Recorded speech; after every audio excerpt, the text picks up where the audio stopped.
A great English house does not decide who matters by asking anybody. It counts. It counts chairs and covers and cards and slices, and whatever number it arrives at is the number of people in the room, and anyone left over is not a person at all, but a pair of hands. On 12th day, at the house of the Duke of Ravensbourne, in the January of 1815, the Duke's aunt counted 23 guests and had the cake cut into 23, and the young woman who carried every plate round that room was not one of the 23, and was never meant to be. What the aunt had forgotten was that the cake counts as well, and that it obeys a rule of its own, and that the house had kept that rule since before her grandmother was born. The kitchen at Ravensbourne had been hot since 4 o'clock in the morning, and the whole back passage smelled of orange peel and brandy and burnt sugar. Anne Standish came down for the dowager's chocolate at 7 and found the cake already out of its hoop on the long board, 18 inches across, iced white and hard as a plate, with a crown of gilded paper on the top of it and 11 sugar figures round the rim. "Do not breathe on it," said the cook. "I would not dare. Her ladyship has been down twice about it already." The cook wiped her wrists. "Twice, Miss Standish, before 6. About the icing, about the number." The cook put a cloth over the board. 23. She said it 4 times. She wanted it wrote down. Anne Standish was 24 years old. She had been companion to the Dowager Duchess of Ravensbourne for 2 years and 7 months at £30 a year, which is a wage that buys a woman a bed, a fire in somebody else's house, and no opinion whatsoever. She carried the chocolate up. The Dowager was awake and cross, and had been since 5. "Is it snowing?"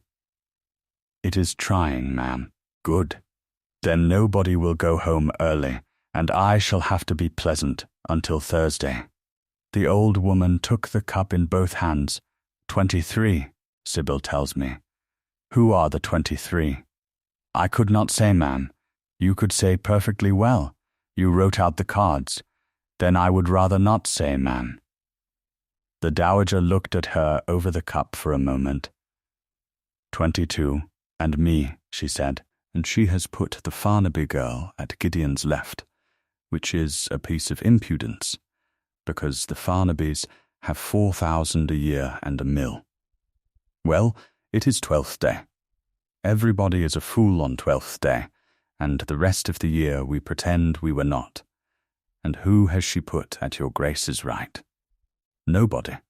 She has put me between the Farnaby mother and the parson, which is where you put a woman of 81 when you want her asleep by 9. The dowager drank her chocolate. "Sit down and tell me about the Farnabys. I have never met them, ma'am."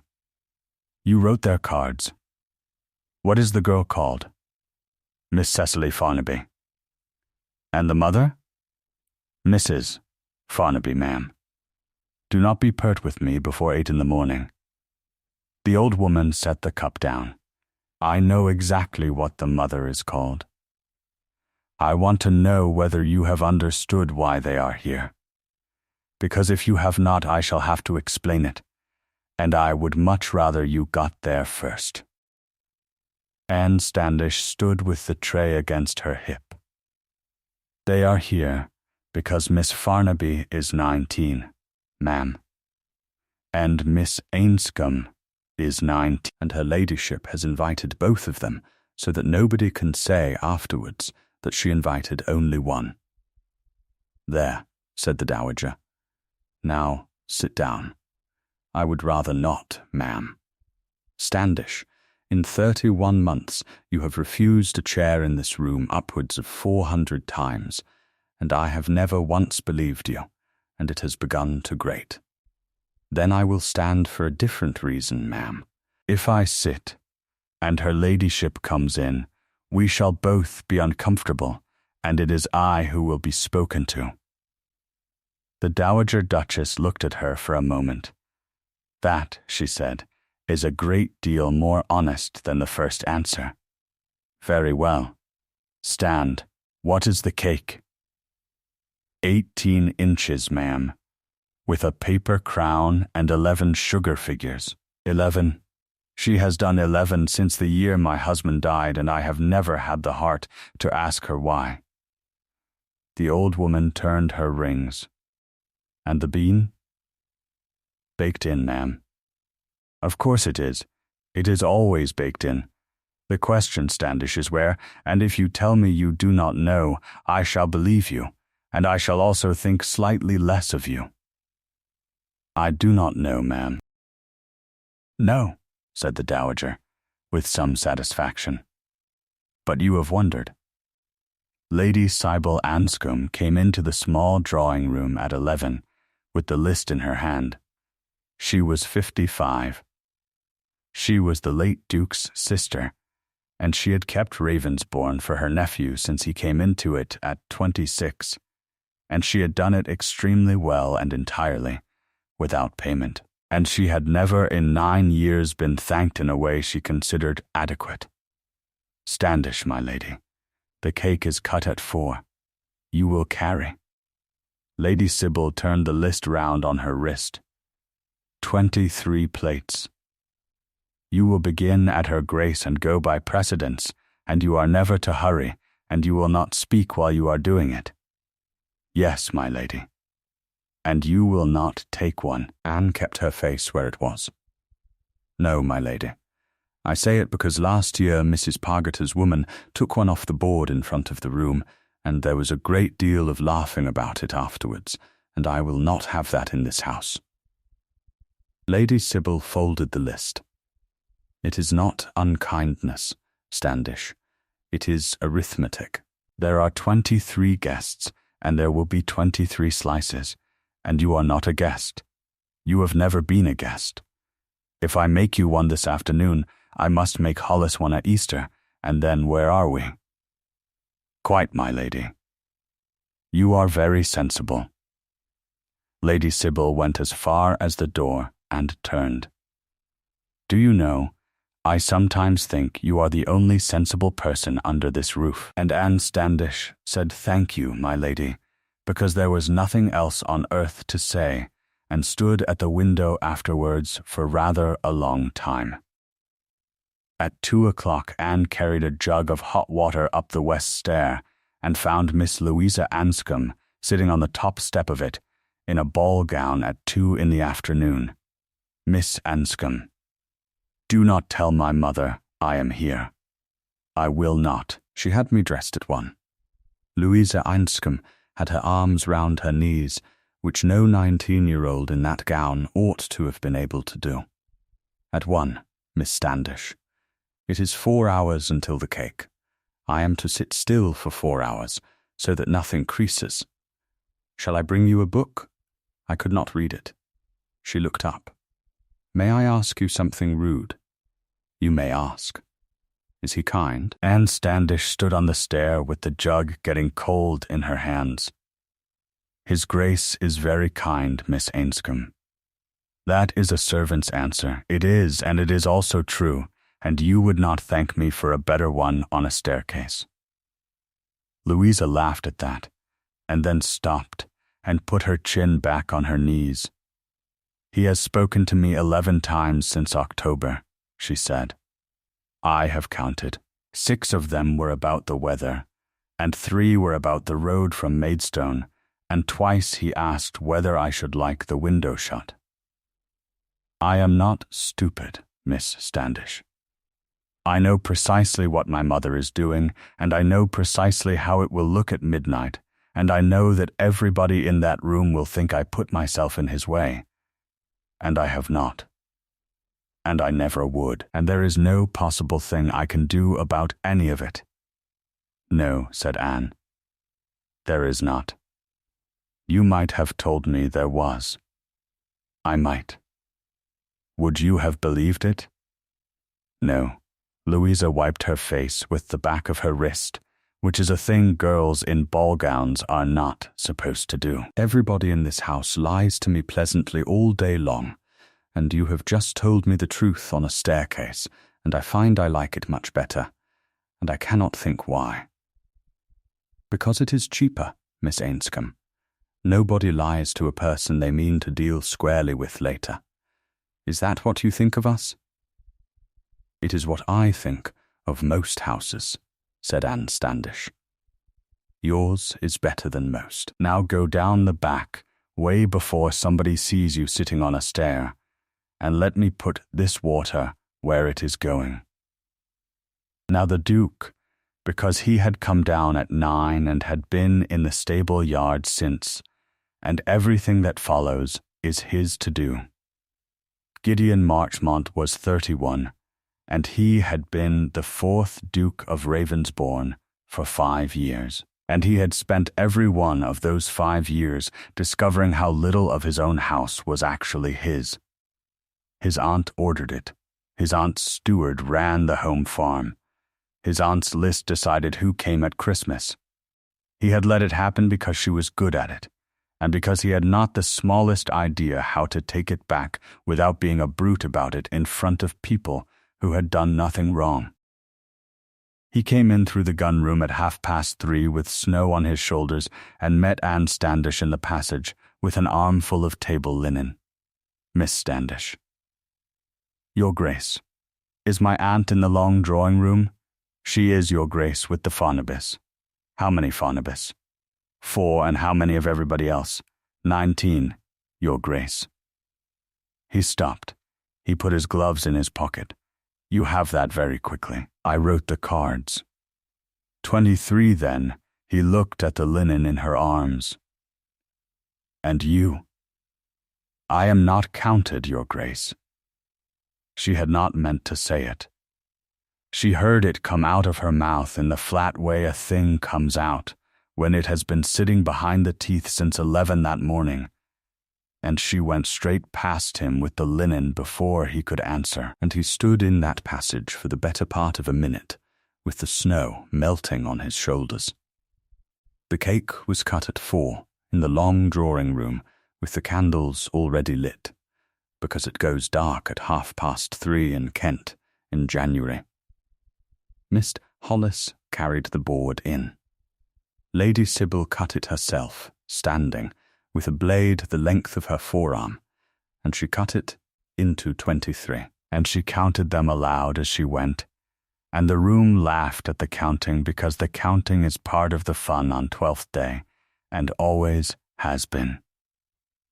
There were 23 slices on the board that afternoon, and 23 guests in the room, and she had carried every one of them round herself. She began at the dowager and went by precedence, 23 times across that carpet in a grey wool gown with a mended cuff, and she did not hurry and she did not speak. At the 22nd plate, a young man called Farnaby said, You will be glad to sit down. I shall, sir, which is yours? The room did not go quiet, exactly. It thinned. Lady Sybil said, from the board pleasantly, Miss Standish does not take cake, Miss Farnaby. Does she not? She does not. And Lady Sybil put the last plate on the board and slid it across the cloth away from the tray with 2 fingers, out of reach, and set her hand flat beside it, and looked down the room at the servant's door. That one is her Grace's second. Standish, you may take the board out when you have finished. 23 people watched that happen, and about 4 of them understood it, and the rest went on eating.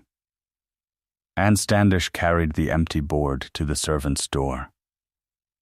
She was 3 steps from it when the Duke said, Stop where you are, please. Everybody turned. He was standing by the fire with his plate in his hand, and he was looking down at it, and he had not raised his voice at all. Aunt Sybil, there is a bean in this. The noise that went round that room is not a noise anybody hears more than 3 or 4 times in a life. It began with the dowager, who put her cup down hard enough to be heard, and it went round the whole 23 in about 5 seconds, and it ended with Lady Sybil Ainscombe standing very still with a knife the length of her forearm in her hand. Now, so that we all understand what the bean is, because the whole of the rest of this turns on it. A bean is baked into the 12th cake, and whoever finds it is king for the night. And in most of England that is the end of it, and everybody wears a paper crown and goes home. At Ravensbourne it is not the end of it. At Ravensbourne the king does not wear the crown himself. He gives it at midnight when the candles are put out and lit again. The holder of the bean names the queen of the night, and the queen wears the crown, and is led out first, and sits at the duke's right hand for the 12 days following, and her name is written in the house book with the date against it. There were 91 names in that book. The first was from 1641. It had never once, in 174 years, been given to anybody who was not in the room by invitation. Well, said the dowager, into the silence. How very awkward for everybody. Not at all, said Lady Sybil. It is delightful. Gideon, you will not be tiresome about this. There are 11 unmarried women in this room, and every one of them has been looking at that cake since 4 o'clock. I am aware of it. Then be gracious and be quick. At midnight, said the Duke. That is the custom. I am not going to be the first Ravensbourne in all that time to hurry it, because my aunt is standing over me with a knife. The room laughed, which saved it, and Lady Sybil laughed last and best of anybody, and put the knife down, and did not look at her nephew for the rest of the afternoon. They went in to dinner at 6, and the whole table talked about nothing else. It has not gone below the family in 100 years, said Mrs. Farnaby. 174, said the dowager. Then it is quite safe. Nothing in this house is quite safe, Mrs. Farnaby. My husband gave it to a woman of 52 in 1801, and there was a paragraph about that as well. 52. She had nursed him through a fever, and he thought it a handsome thing to do, and so it was. The old woman speared something, and her name is in the book, and the woman who wanted it that year is dead, and nobody remembers either of them, which is my whole point, and I do not propose to make it again. The parson said that in his experience the bean generally went where it was wanted. Your experience, said the dowager, is of a cake cut by your own wife. There was a good deal of laughing at that, and under it Mr. Farnaby the younger said to his sister, in the voice young men use when they believe they are being quiet, that he would lay 5 guineas on the Ainscombe girl and give odds. You will do nothing of the sort, said Mrs. Farnaby, Mamma. It is 12th night. It is not a race meeting. Mrs. Farnaby put down her glass and turned to Lady Sybil with the sweetest face in Kent. Though I confess I should like to know the odds myself. My lady, have we any notion at all which way his grace is inclined? None whatever, said Lady Sybil. None? My nephew has been telling nobody anything since he was 6 years old, Mrs. Farnaby, and I have long since given up being the person who finds out first, which was a lie, and was known by at least 4 people at that table to be a lie, and was very well done. There were 8 hours between 4 o'clock and midnight, and I want you to understand what those 8 hours were, because they were not a party. They were a campaign. By 5 Lady Sybil had put Miss Louisa Enscombe at the pianoforte. Louisa was 19, and was her mother's daughter, and was, in her own right, an entirely pleasant girl, who played rather well, and had a nice laugh, and had been told what the evening was for at 3 in the afternoon, and had gone white about it. "She plays that too fast," said the dowager. "She is nervous, ma'am. She is being aimed." The old woman shifted in her chair. "Sit down, Standish. I would rather stand, ma'am. Sit down before I say something unforgivable in front of the Farnabis." Anne sat down. By 6 there had been 11 separate arrangements of the room, and in each of them Louisa Ainscombe was somewhere between the Duke and the fire, and by 7 Lady Sibyl had got the two of them into the window seat with a book of prints. At 7:30 the Duke came out into the cold passage where the candles were kept, which is where Aunt Standish had gone because it was the only room in that house with nobody in it. "I beg your pardon," he said. "I did not know anyone was in here. I will go, Your Grace. Do not go." He shut the door behind him, which he should not have done, and then opened it again 4 inches, which was worse in a way, because it meant he had thought about it.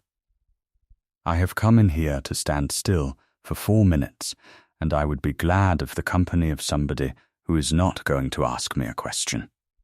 Then I will not ask you one." "Thank you." They stood in the cold passage. There was a rushlight burning, and about 140 candles in boxes, and it smelled of tallow and beeswax and the snow coming under the outer door. "Miss Standish." "That was a question, Your Grace. It was not. It was your name."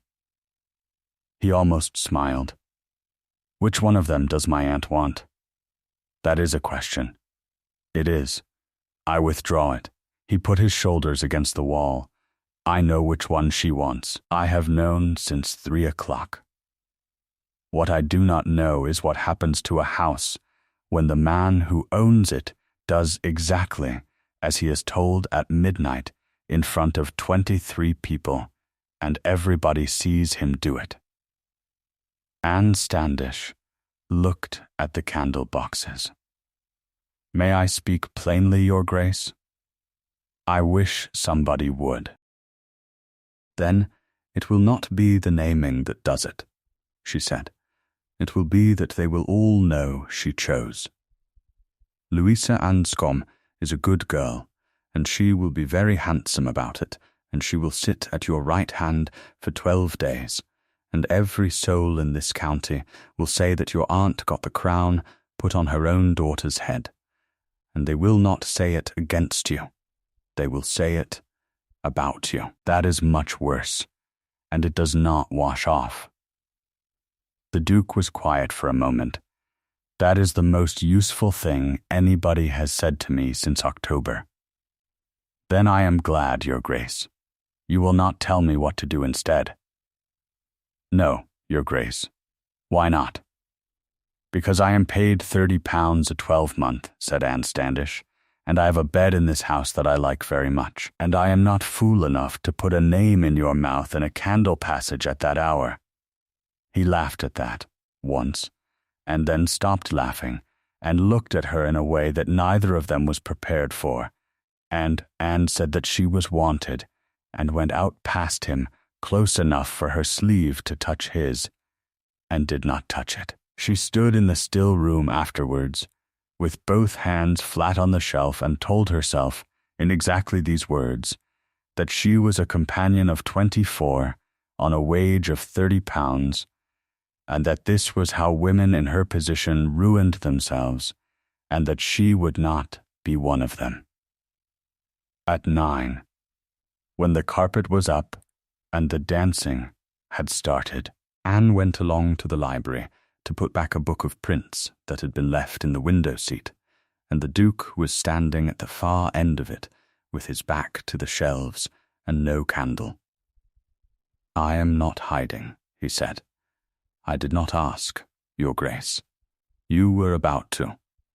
I was about to put a book away." She put the book away. The noise of the fiddles came up through the floor. There was one candle burning on the table by the door, and the length of the room between them, and neither of them moved for the space of about 4 breaths. "Miss Standish, May I ask you a question that is not about my aunt? You may ask, Your Grace. In all your time in this house, has anybody ever asked you what you would like? Anne Standish stood quite still. That is not a fair question. It is a perfectly fair question. It is simply not a comfortable one. Then no, Your Grace. Nobody has, and I am not complaining of it, because it is not the arrangement I was hired under, and a woman in my position who begins wanting things becomes very difficult to live with, and I have seen it happen twice. He came down the room. He stopped about a yard short of her, which she counted afterwards and has never forgotten, and he did not come any nearer than that. I am going to say a thing badly, he said. Then do not say it, Your Grace. Why not? Because it is 12th night, and there is a bean in your pocket, and the whole house is drunk on cake, said Anne, and because tomorrow morning you will be a duke again, and I shall still be the person who fetches the shawl, and whatever you say to me in a dark library at 9 o'clock will have to be lived with by both of us at breakfast. That is very sensible. I am paid to be sensible. You are paid £30 a year to walk behind an old woman, and you have been the most interesting person in this house since October, said the Duke, and I have known it since October, and I have said nothing, and I want it understood that my silence was not indifference. It was arithmetic. I have been doing it for 3 months, and I have got the same answer every time, and I have not liked it. The fiddles stopped downstairs and started again. Then you know what the answer is, said Anne. I know what the answer is. I am beginning to think I do not care for the sum. He put his hand on the back of the chair between them. She looked at it, and then at the door, and then she said, quite steadily, Her Grace will want her shawl at 10, Your Grace, and went out of the library, and got as far as the second landing before she had to stop and hold on to the rail. At 10:30, Lady Sybil found her in the still room. There you are, my lady. You were in the candle passage. I was, my lady, so was my nephew. He came in for a moment. Yes, said Lady Sybil Ainscombe. He does. She said it very quietly, and she said it without any heat at all, and it went into Anne Standish like a needle. I have no notion what you mean, my lady. You know precisely what I mean, and you are far too clever to pretend otherwise, so let us not waste the evening. Lady Sybil took a jar off the shelf, looked at it, and put it back. I do not think you are scheming. I have watched you for 31 months, and you are no schemer. You are something considerably more dangerous, which is a sensible woman in a house full of fools. But I want you to hear a thing from me before you hear it from somebody who enjoys saying it. My lady, if he says your name at midnight, you will be finished. Lady Sybil turned round. Not tonight. Tonight will be delightful. Tomorrow there will be a paragraph. In a fortnight the Farnabys will have told Kent that the Duke of Ravensbourne's companion arranged herself into the crown, and there is not one thing you or he or I can do about it, and in 6 months he will marry somebody perfectly ordinary anyway, because dukes do, and you will be 30 and unemployable, and you will have had 12 days at his right hand to remember it by. Anne Standish stood in the still room with her hands at her sides. And Louisa? She said. Louisa will be a duchess, and will not be spoken about. That is not what I asked, my lady. I asked what Louisa wants. Lady Sybil Anscombe looked at her for a long moment. Louisa wants, she said, to be got through this evening without being made ridiculous. As do I. Good night, Standish. Here is the part I do not want you to miss, because it is the whole engine of the thing, and it is very easy to walk past. Everything Lady Sybil said in that still room was true. Every single word of it. She was not lying to frighten a girl. She was describing the world exactly as it was. And she had been right about that world for 55 years. And she had built her entire life on being right about it.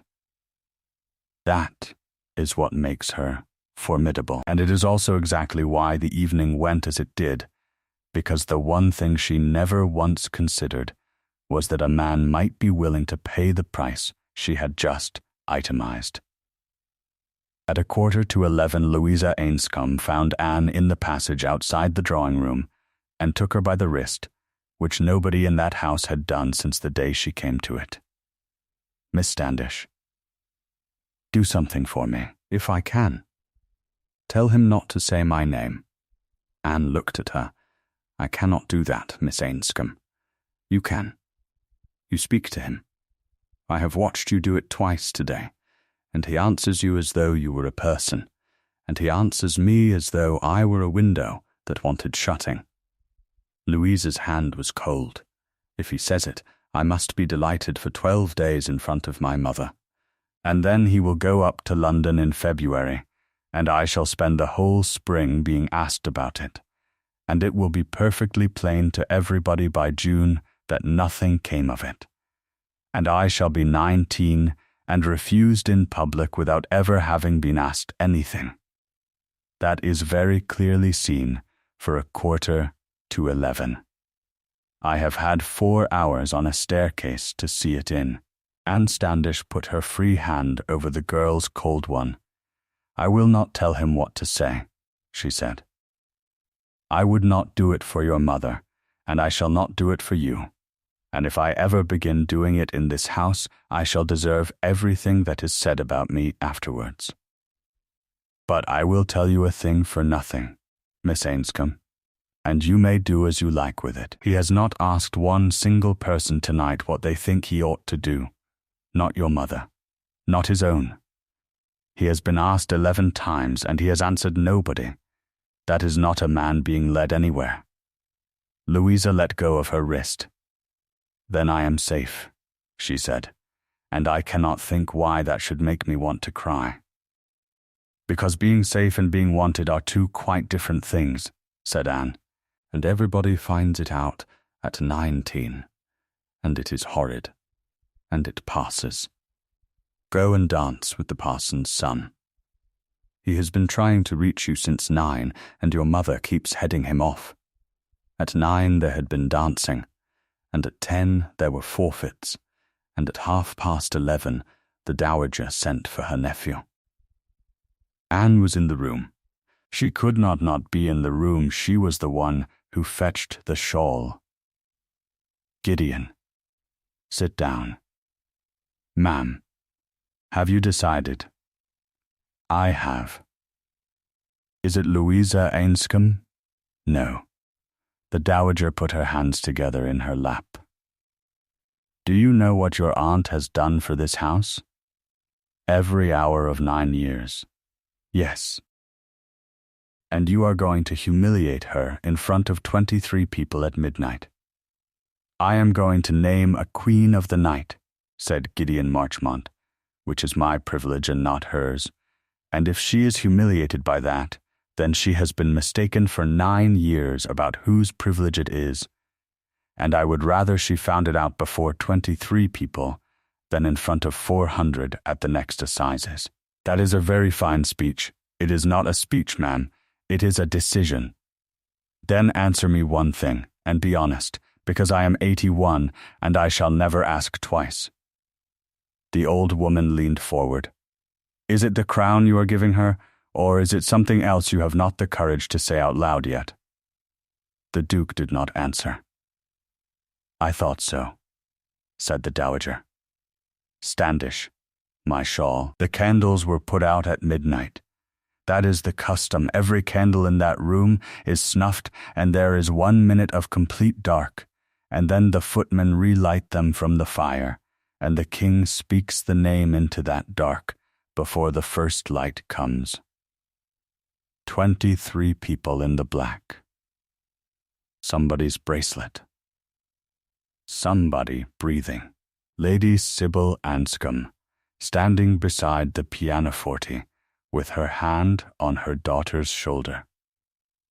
And the Duke of Ravensbourne said, into the dark, perfectly clearly, Anne Standish. She was standing at the servants' door with a tray.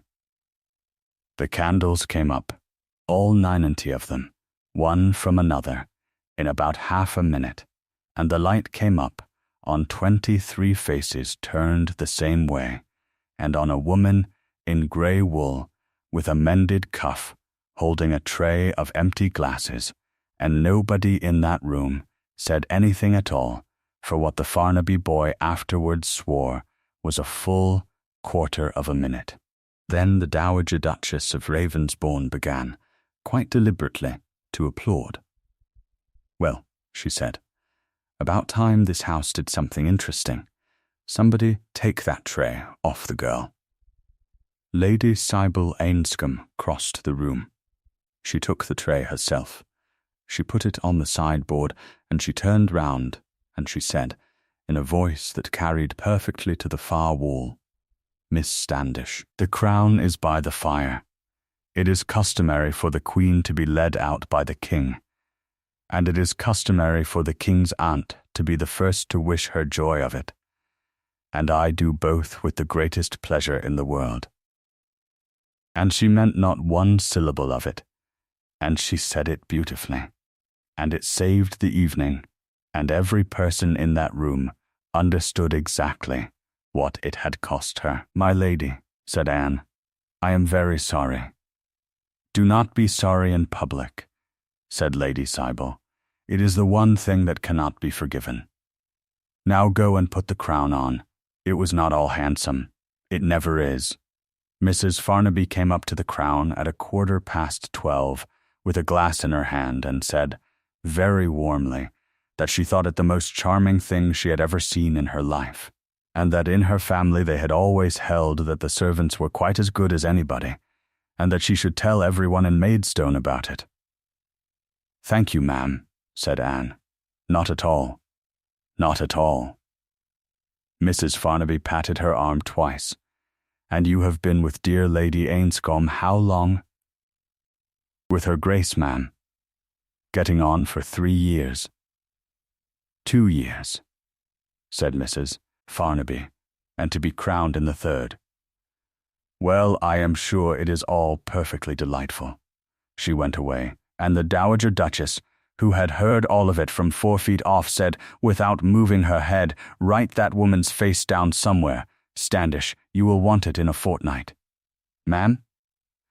She has a girl of 19 in a blue sash by the door who has not been looked at once this evening, and she has just told you that servants are as good as anybody. And she smiled the entire time. The old woman held out her cup. I have been in this county 81 years. Get me some more of that and stop shaking. They wrote her name in the house book at 1 in the morning, the 92nd name since 1641, in the Duke's own hand, and underneath the date, and the Dowager insisted on watching it done. The 12 days were the strangest of her life, and she has said since that the worst of them was the first. She sat at his right hand at breakfast on the 7th in her grey gown, with the same worn cuff and a paper crown on the sideboard behind her, and Mr. Hollis put the coffee at her elbow exactly as he put it at everybody's, and she could not make her hand go out for it. Take the cup, Standish, said the Dowager. Ma'am, you have poured that man's coffee 300 times, and now you cannot pick one up. Take it. She took it. There, nobody has died. The old woman went back to her egg. Gideon, say something to her.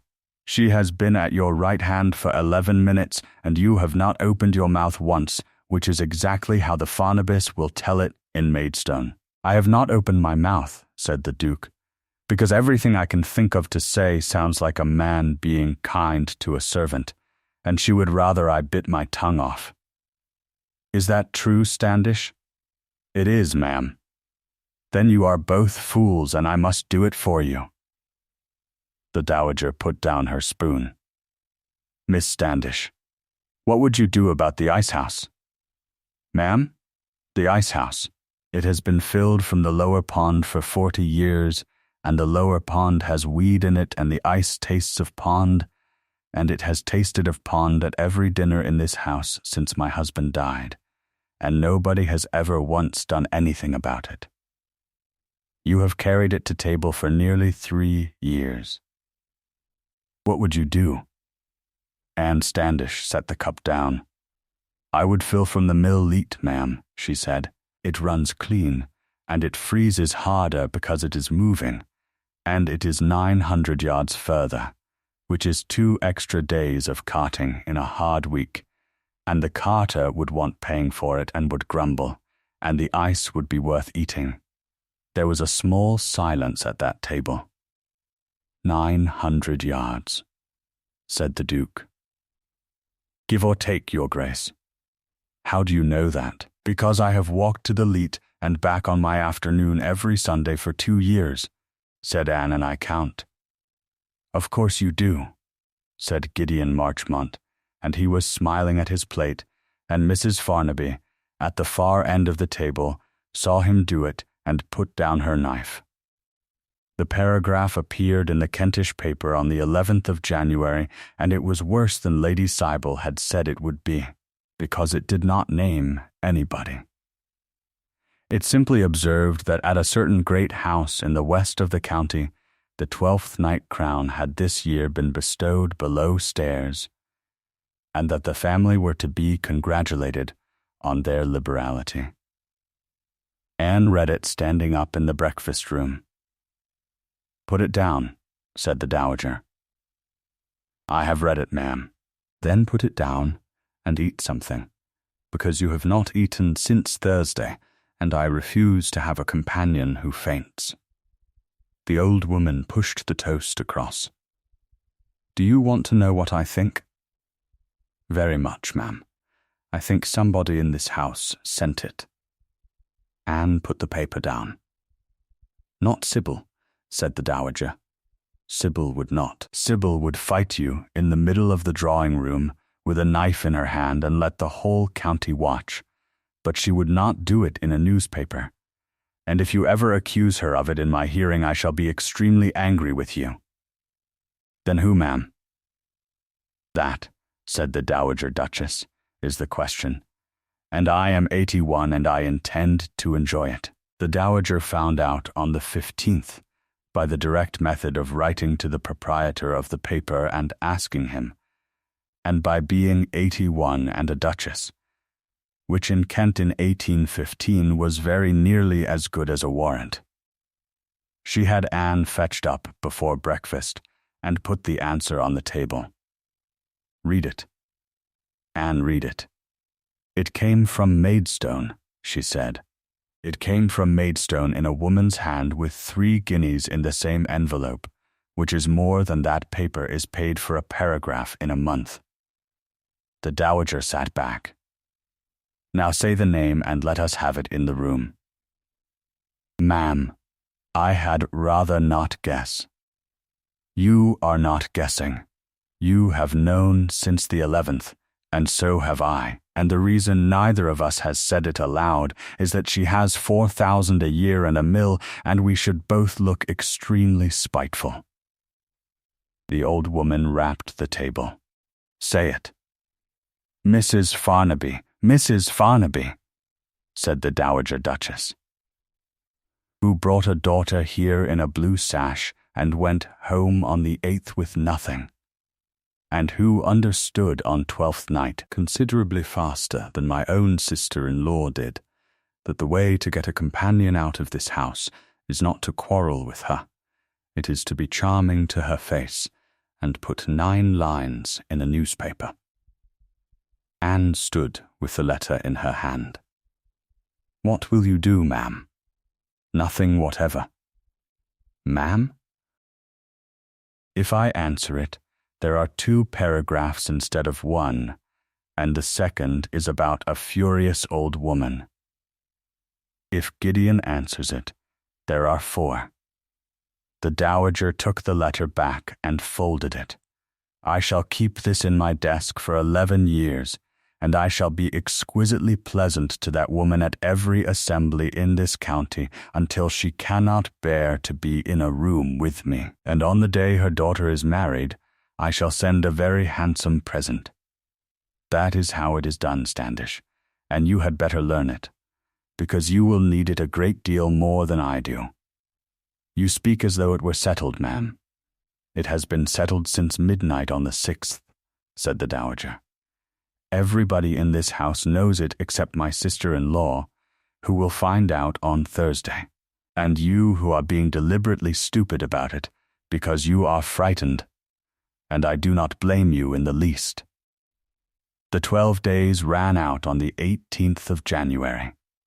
On the 17th, Lady Sybil Ainscombe called the household together at 8 in the morning and announced that Miss Standish would be leaving Ravensbourne at the end of the month, that a place had been found for her with a family at Tunbridge, that her wages would be paid to Lady Day, and that anybody who had anything to say about it might say it to her directly.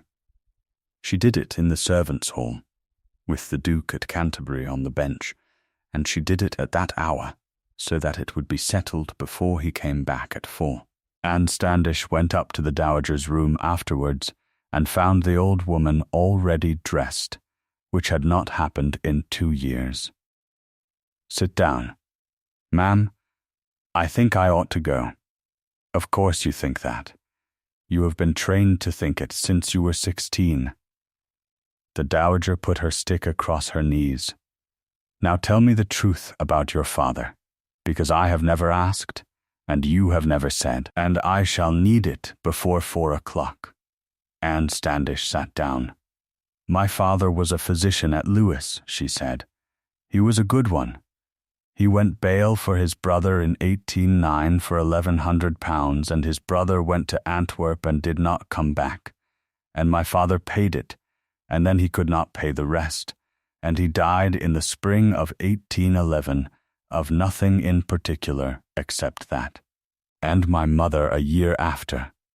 I had £140 and no relations who would own me. So I took a place. £1,100, said the dowager. Yes, ma'am, for a brother who ran. He would have gone bail for anybody, ma'am. That was the difficulty with him. The dowager sat with her hands on her stick for a while. Standish, when my son was alive, he used to say that the whole of the gentry in this county could be sorted into 2 heaps, and that the first heap was people who had never been ruined, and the second heap was people who had been ruined by somebody they loved, and that the second heap were the only ones worth dining with. She reached for the bell. Go and put on the grey with the good collar, and do not go anywhere near the yard at 4 o'clock, because I want him to hear it from me and not from a woman standing in the snow looking brave. He heard it from her at 4 o'clock, in the yellow room, with the door shut, and nobody has ever known precisely what was said.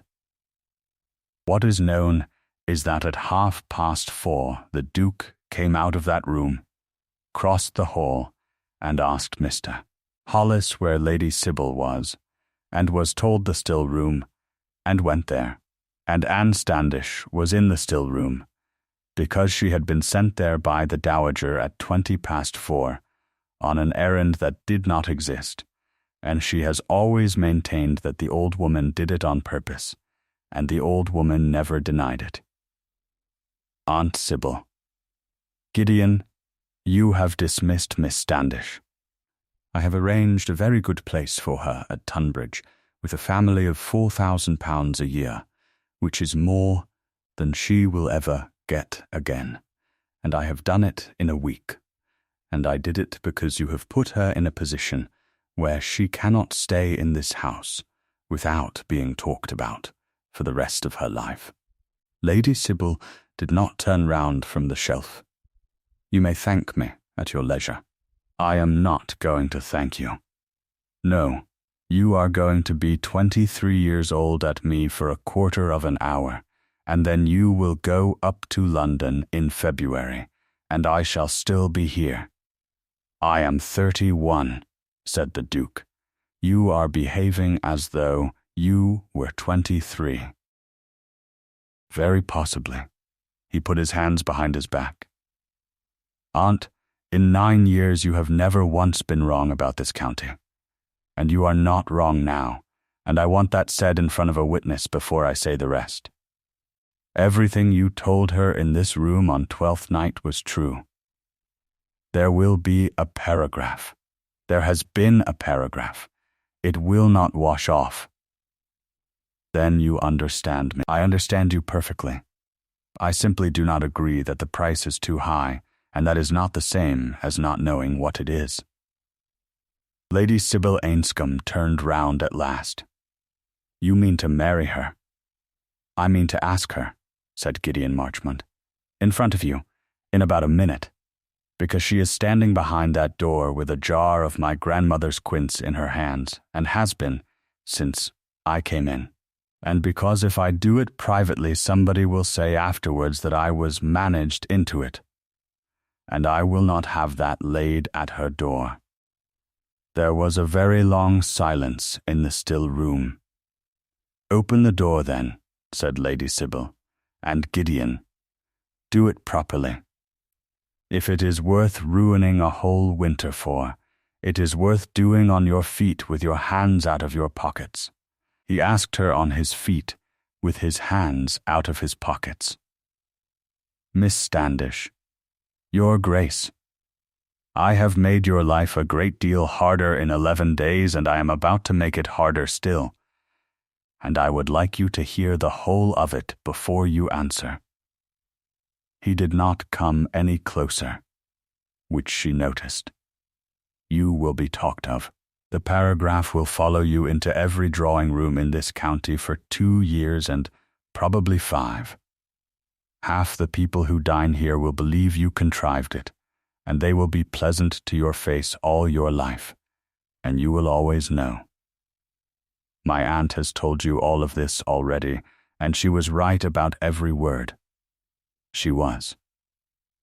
Your Grace, I know what I am asking you to walk into. I am asking anyway. He took a breath. I did not name you at midnight to be gallant. I named you because I had been in this house 5 years being managed by people who love me, and I had never once in all that time had anybody tell me the truth in a cold passage at 7:30 without being asked and without wanting anything by it, and I found that I could not go back to a house where that did not happen. Marry me. Anne Standish stood with a jar of quince in both hands. I have conditions, she said. Lady Sybil Ainscombe made a small sound at the shelf, which she afterwards insisted was a cough. Name them. My father died owing £411 to 11 people in Lewes, and all of them are still alive. Anne's voice was perfectly steady. I have paid off 2 of them out of a companion's wage, and it has taken me 2 years and 7 months. I will not come into this house and leave the other 9 standing. If I am to have anything at all, that goes first, before a gown, before a settlement, before the wedding, and it is paid in my name and not yours, and the letters go out over my signature. Done, said the Duke. And the second? There is a second? There is. Anne put the jar down. Your aunt stays. She keeps the house, she keeps the keys, she keeps the list, and nobody in this county is ever permitted to say that I came in and put her out, because that is the story they want, and I shall not hand it to them. If she and I cannot be in a room together, then she has the house, and I will live in the dower house, and I mean that, Your Grace, and I have thought about it since Sunday. Nobody spoke. Then Lady Sybil Ainscombe said, from the shelf without turning round, say yes to her, Gideon, before she thinks of a third. He came out into the passage after her, and she was standing under the lamp with her hands still together where the jar had been. Anne, that is the first time you have said it. I know. I have been saving it since October, and I find I have run out of reasons not to. He was near enough now that she could have counted his buttons, and he still did not put a hand on her. You have not answered me. I gave you 2 conditions. You gave me 2 conditions, and my aunt answered for me, which I shall be hearing about until I die. He did smile then. Answer me, out loud. I want it said in this passage by you, and not arranged for either of us by anybody. Yes, said Anne Standish. And he kissed her under the lamp in the still-room passage at 4:45 in the afternoon, with his aunt 11 feet away on the other side of a door, pretending with great dignity to be counting jars, and Anne Standish, who had carried 23 plates across a drawing-room 11 days before and had not been counted in any of them, put both hands flat against his coat and held on. They were married at Ravensbourne on the 14th of April. The 9 letters went out over Anne's signature in the first week of March. £411 in all, and one of the 11 was a saddler who had written the debt off in 1811 and wrote back to say so, and that letter was kept, and it is in the muniment room now with the house book. There is one more conversation, and then I have done. It happened on the morning of the wedding, in the still room, which by then had become the room those 2 women used when they had anything difficult to say, and neither of them ever remarked on that. You have not asked me for the keys, said Lady Sybil. No, my lady. You may stop that. You have been Anne for 9 days, and the whole house has managed it. I have not asked for the keys because I do not want them, said Anne, and because if I take them from you in April, everybody will say I was after them in January, and I would rather have the house running than have the county right. That is the 2nd time you have chosen the house over your own comfort. It is the 4th, my lady, but who is counting? Lady Sybil Ainscombe laughed. It startled both of them. I shall say one thing, she said, and then we shall never mention Twelfth night again, as long as we live. I was not wrong. Everything I told you in this room has happened. There was a paragraph.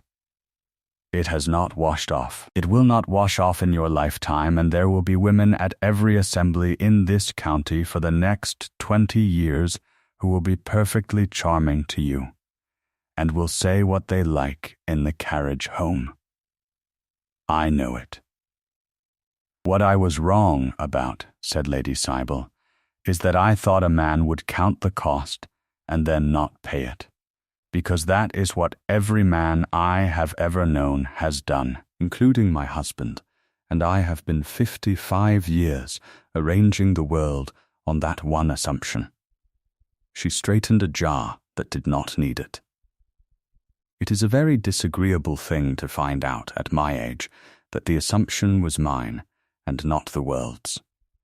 Anne Standish did not say anything for a moment. My lady, she said, on the 6th of January, you took the tray out of my hands before 23 people and told them to wish me joy. And you did it inside half a minute, and you had nothing to gain by it whatsoever. I had the house to gain by it. Yes, said Anne. You did. And that is the assumption I intend to arrange my world on. Lady Sybil Ainscombe kept the keys for 19 more years. She and the Duchess quarrelled about the placing of a supper table in 1822 and did not speak for 6 weeks, and were the 2 people at that funeral in 1834 who could not be got to sit down. And on 12th day every January, The cake at Ravensbourne is cut on the long board at 4 o'clock with the candles lit. They cut it into as many slices as there are people under that roof, and the counting is done aloud, and the count includes the kitchen and the stable and the 2 women in the laundry and whoever happens to have come up the drive with a parcel, and it has run to 61 slices in a good year. And the icing is thin, and nobody minds. The Duchess of Ravensbourne cut it herself for 41 years, and she counted aloud, and she never once got the number wrong, because she had once spent 31 months as the person who was not in it. Here is the whole of it, and then I will let you go. A house counts because counting is easy and looking is not. It is a very simple thing to write 23 on a list, and a very difficult thing to stand in your own drawing room and see the 24th person in it. And the arithmetic is never innocent, whatever anybody tells you about the pleasant, sensible, reasonable, entirely necessary reasons for it, because the number always comes out at exactly the size of the world the person holding the pen is prepared to live in.